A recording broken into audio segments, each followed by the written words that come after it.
Be me, just a regular guy. Have a job, pay the bills, try to keep things simple. Married for a few years now. Thought things were pretty normal, you know? My wife, she's great in some ways, but she got really into online articles and social media stuff over the last couple of years. The kind of stuff that has a lot of buzzwords. Every other day there's a new concept I'm apparently guilty of without knowing it. I used to just laugh it off, try to be a good sport. It's easier to just agree and move on than to have a 3-hour debate over dinner. But one particular thing started to become a major theme.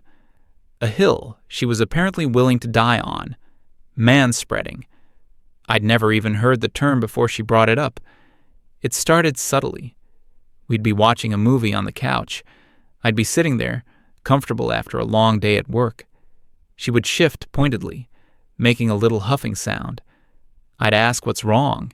She'd say, nothing. But in that tone that means it's definitely something. Then, one evening, she finally laid it all out. I came home, tossed my keys in the bowl, and plopped down on the sofa. I just wanted to watch some sports highlights and shut my brain off for an hour. She walked in, stood there with her arms crossed, holding her phone like it was a sacred tablet. She told me we needed to have a serious talk about the space I occupy. I had no idea what she was talking about. Did I need to clean the garage? No, she meant my physical presence.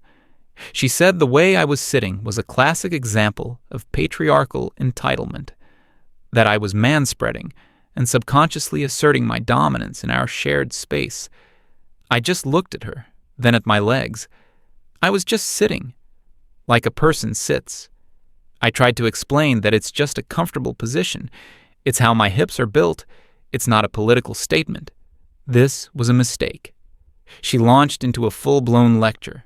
It was all about the historical context of men taking up space and women being taught to make themselves smaller. She said my comfort was a product of societal programming. I was tired. I didn't want to fight. So I did what I always did. I gave in. I pulled my knees together until they were touching. It felt weird, unnatural, like I was bracing for something. She gave a satisfied little nod, as if she'd just successfully trained a disobedient dog. See? It's not that hard to be considerate, she said, before going back to her phone. I sat there for the rest of the night, my legs clamped together, feeling like an idiot. This became the new normal. Every time I sat down, her eyes would flick towards my legs, a silent reminder, a constant correction. In the car, she'd comment on it. You're taking up more than your share of the legroom. At restaurants, she'd kick me under the table if my knee so much as drifted into the neutral zone. I felt like I was constantly being monitored, graded on my posture. It was exhausting, but I kept telling myself it was a small price to pay for peace. I love her, and if this little thing made her happy, then whatever. I could deal with it. The real turning point, the moment something inside me just snapped, happened a few months ago. It was a Saturday afternoon. We were on a video call with a couple of her friends, the kind of friends who use the same buzzwords she does. They all seemed to get their opinions from the same 5 websites. They were all talking about a trip we took last summer. My wife was sharing pictures from her phone to the screen. There were photos of mountains, lakes, the usual stuff. Then a picture of me popped up. I was sitting on a park bench, waiting for her while she was in a gift shop. I was just relaxing in the sun, sitting normally, comfortably. My wife let out a little laugh. She pointed at the screen. Oh, you guys have to see this one. Exhibit A, she said to her friends. This is what I live with. The audacity. King of the whole bench. Her friends laughed. That hollow, polite but judgmental laugh. Then she delivered the line that changed everything. He's my little reclamation project. I'm slowly but surely deconstructing the patriarchy, one husband at a time. They all laughed again, harder this time.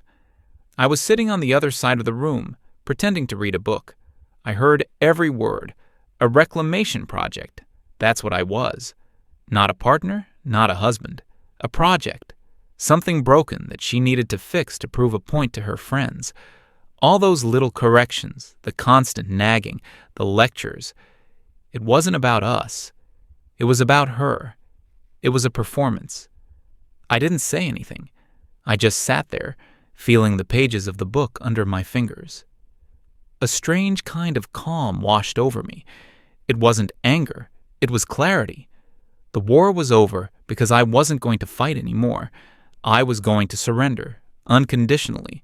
I was going to give her exactly what she wanted. The next morning, the new regime began.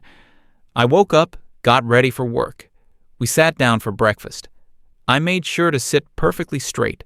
My knees pressed so tightly together they might as well have been fused. My legs started to ache after 5 minutes. She noticed, of course. She gave me that same smug, satisfied smile. "Good morning. Glad to see someone is starting the day with consideration." I just nodded and kept eating my cereal. The first test came when I was about to leave for work.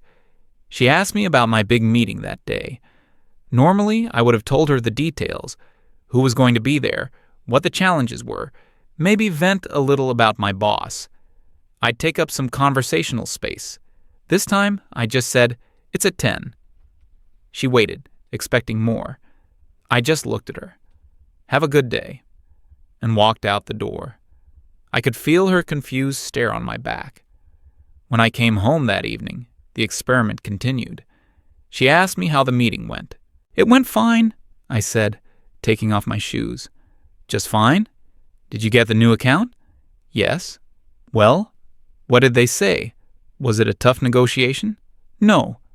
I went to the kitchen to get a glass of water. She followed me. "You're being very quiet tonight. Is something wrong?" "No, I'm fine, just tired." I wasn't being rude.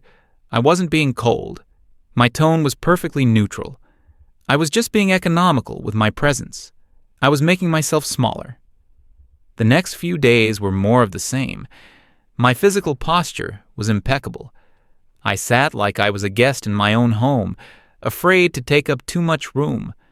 My verbal posture followed suit. Every question was met with the shortest, most direct answer possible. I stopped offering opinions. "What should we have for dinner?" she'd ask. "Whatever you feel like making," I'd reply. "I don't know what I feel like. What are you in the mood for?" "I don't have a preference."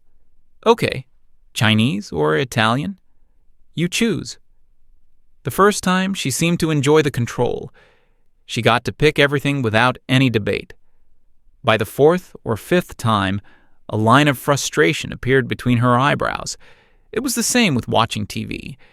She'd ask what I wanted to watch. "I don't mind. Put on whatever you like." She would scroll through the streaming service for 10 minutes, sighing dramatically. "Can't you just pick something?" She'd finally snap. "I'm happy to watch whatever you select," I'd say, my voice calm and even. I wasn't fighting her. I was agreeing with her. I was ceding the space to her. It was her decision to make. The house started to get very, very quiet. I realized how much of the ambient noise of our life was me. Me telling a stupid story about my commute. Me commenting on the news. Me asking about her day, and then asking follow-up questions. Me sharing some interesting fact I read online. I had stopped doing all of it. My thoughts and my voice were also taking up space. So I reduced them. She was the one who started to fill the silence. She would talk and talk, telling me about her work, about drama with her friends, about some infuriating article she read. I would sit there, my knees together, looking at her and nodding. I would make affirming noises. "I see. Okay. But I never offered advice. I never asked a probing question. I never shared a related experience of my own. I was a perfect, passive audience. After about a week of this, she really started to unravel. She was becoming agitated. The silence was getting to her. She needed engagement. She needed a reaction. She started trying to provoke me. One night she came home in a terrible mood. She started complaining about her boss, and then somehow the conversation turned to me. She said I never helped enough around the house. I feel like I do all the emotional labor and the physical labor in this relationship, she said, her voice rising. Old me would have defended myself. I would have listed all the chores I did that week. We would have argued. New me just looked at her and said, I understand. I will try to do more. Her face went blank. It was like she was a boxer throwing a punch and hitting nothing but air. She stumbled. That's it? That's all you have to say? I heard you, I said. You feel the division of labor is unfair. I will increase my share.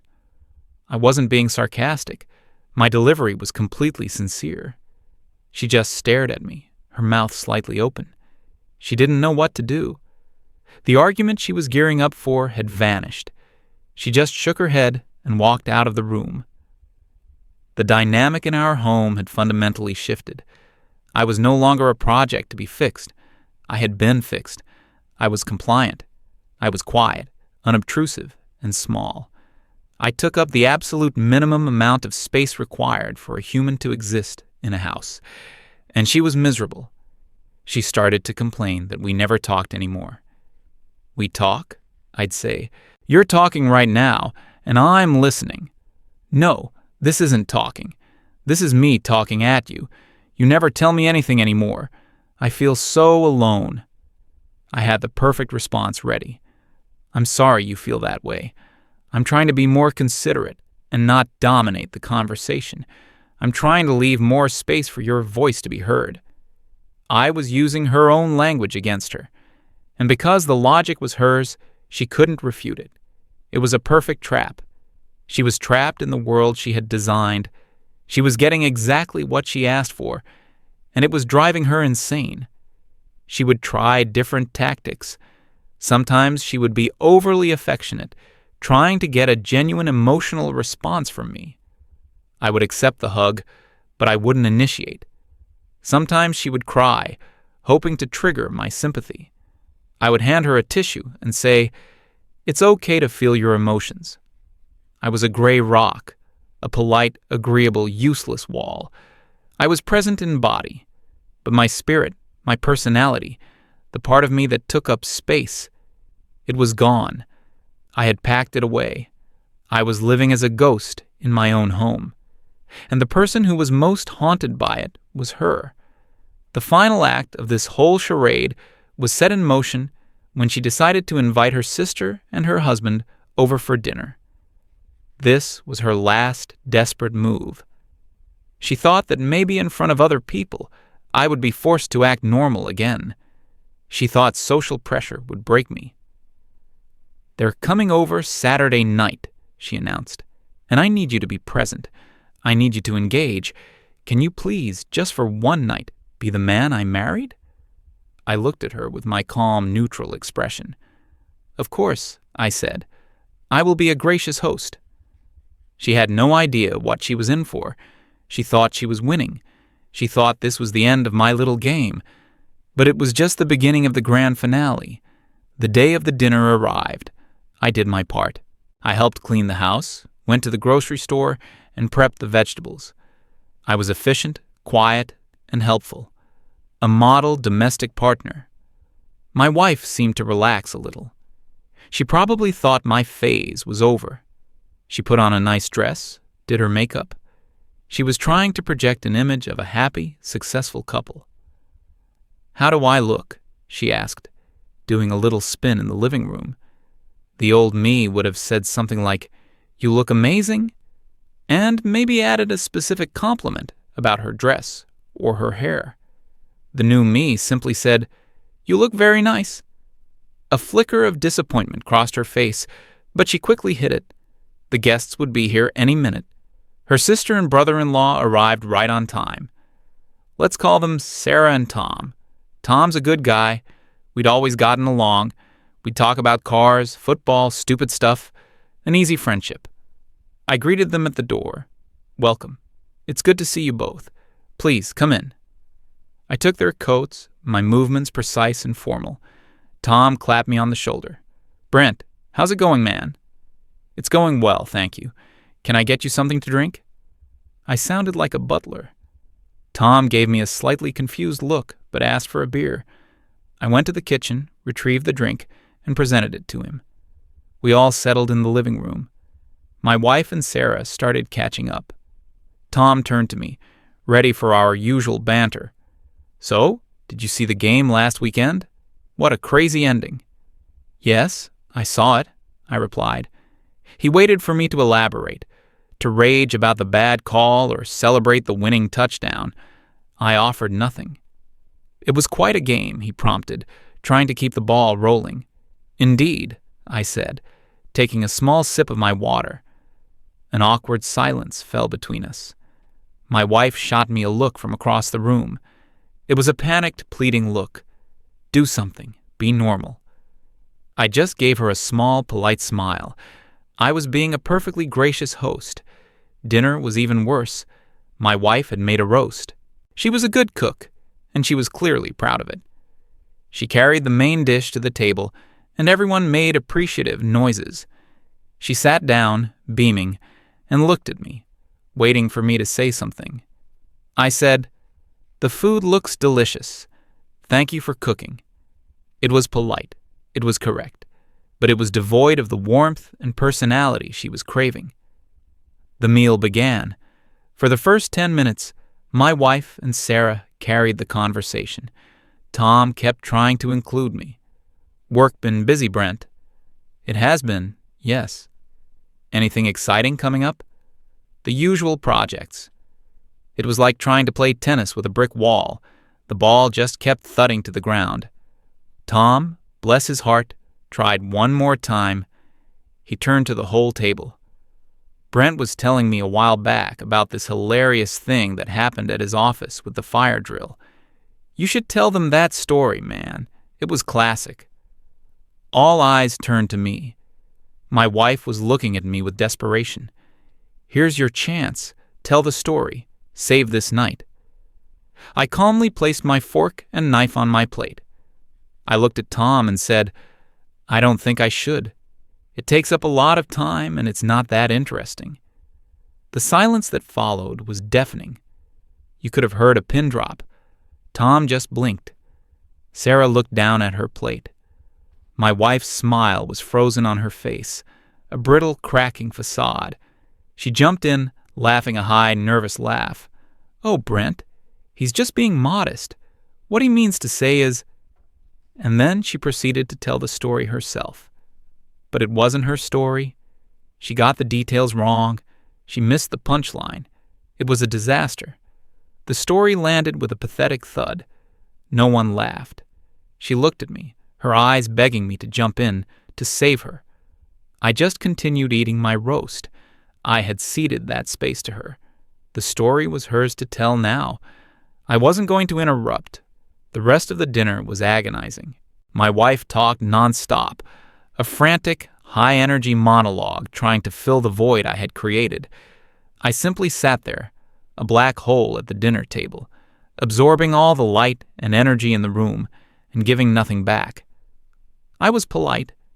I answered direct questions. I passed the salt. But I was not there. Sarah eventually put her hand on my wife's arm. Are you okay? You seem a little stressed. My wife almost burst into tears. They made their excuses shortly after dinner. It was a lovely meal, Sarah said, giving her sister a worried hug. We should do this again soon. It was a lie, and everyone knew it. Tom shook my hand at the door. He didn't even try to make conversation. He just gave me a long, searching look, then left. The moment the door clicked shut, the dam broke. My wife spun around, her face a mask of fury and humiliation. What was that? She screamed, her voice shaking. What in the world was that? I began calmly collecting the plates from the table. I don't know what you mean, I said. I was a gracious host. A gracious host? A gracious host? You were a robot. You were a zombie. You sat there and said nothing all night. You embarrassed me in front of my own sister. I carried the plates into the kitchen and set them by the sink. I turned to face her. My heart was beating steadily. I felt no anger, no fear, just a profound sense of finality. "I didn't embarrass you," I said, my voice perfectly level. "I did exactly what you've been asking me to do for months." She stared at me, her brow furrowed in confusion. "What are you talking about? I asked you to be normal." "No," I said. "You asked me to stop taking up so much space." I took a step closer. "You started with manspreading. You told me my physical presence was too large, too assertive, so I made myself smaller. I squeezed myself into the smallest possible physical form to make you comfortable." Her angry expression began to falter as she listened. "But I realized that wasn't enough," I continued. "My opinions also take up space, don't they? My stories, my thoughts, my jokes, they fill the air. They demand attention. They dominate the conversation." I gestured back towards the dining room. "So I stopped that, too." I made my voice smaller. "I gave you all the conversational space. I left it all for you. Tonight, you had all the room in the world to talk, to tell stories, to be the center of attention. I was just there to support you quietly." I paused, letting the words sink in. "I gave you exactly what you said you wanted.